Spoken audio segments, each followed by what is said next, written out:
Martin had always prided himself on creating villains so terrifying they kept his readers awake at night, never imagining they'd eventually keep him awake too.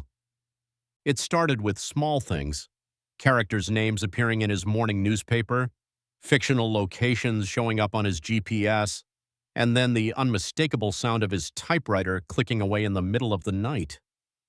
When Martin found his breakfast interrupted by the news of a murder committed by Silas Blackthorne, his most recent antagonist who specialized in elaborate death traps, he knew he was losing his grip on reality. Count Drackle, his gothic horror villain from 5 novels back, was the first to physically manifest, appearing at the corner of Martin Street with the same chilling smile he'd described in Chapter 7. By Wednesday, Lilith, the possessed doll who served as the villain in his best-selling horror novel, had destroyed his living room while giggling in the exact childlike voice he'd described in his manuscript.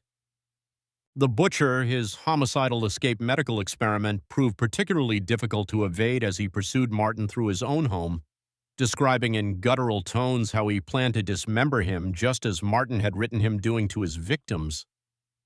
Barricaded in his bathroom while 3 more of his creations clawed at the door, Martin realized with horror that the more afraid he became, the more substantial and powerful his characters grew. In a moment of desperate inspiration, Martin returned to his typewriter and began frantically writing a new story, one where his villains discovered their own existential terror. As the sun rose, Martin typed the final sentence describing how his characters realized they were merely fiction and began to dissolve back into the ink and paper that had given them form.